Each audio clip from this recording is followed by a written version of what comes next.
తండ్రి కుమార పరిశుద్ధాత్మకు మహిమ కలుగునుగాక. ఈనాటి జీవవాక్యం.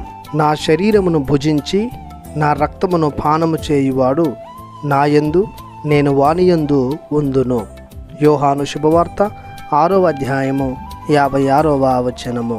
ప్రియ దేవుని బిడ్డలారా, సహోదరి సహోదరులారా, ప్రభు అయిన దేవుడు మేము తన ప్రశస్త ఆశీర్వాదములతో నింపునుగాక.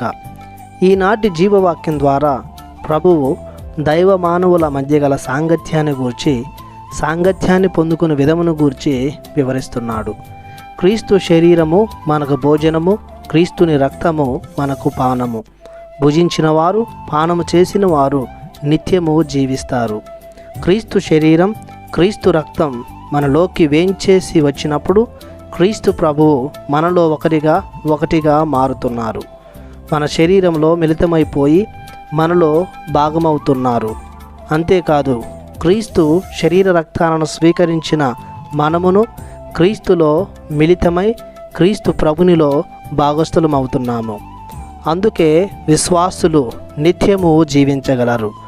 సజీవుడైన దేవునిలో మిళితం కావడం వలన మనమును తన జీవమును సమృద్ధిగా పొందుకుంటున్నాం.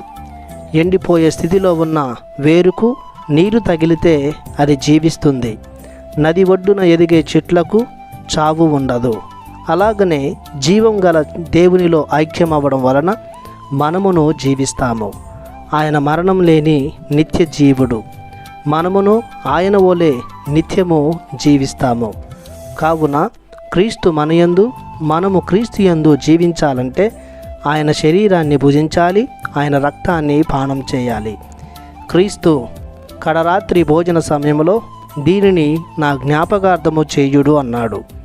మనం నిత్యము ఆయనలో వదగాలంటే దివ్య పూజలో పాల్గొని యోగ్యంగా క్రీస్తు శరీరాన్ని, రక్తాన్ని స్వీకరించాలి. ప్రార్థించుదము. సకల జీవమునకు ఊట అయిన మా దేవ, మీకు మా వందనం, మీకు మా స్తోత్రం. మేము మీలో ఐక్యమగుటకు, మీరు మాలో జీవించుటకు మీరు మా జీవన ఆహారముగా, పానముగా మారి ఉన్నారు. మేము హృదయపూర్వకముగా స్వీకరించి మీ జీవాన్ని పొందుకునే ఆశీర్వాదం మాకివ్వమని మీ అతి పరిశుద్ధ నామములో ప్రార్థిస్తున్నాము తండ్రి. ఆమెన్. దేవుడు మిమ్ము దీవించునుగాక. ఆమెన్.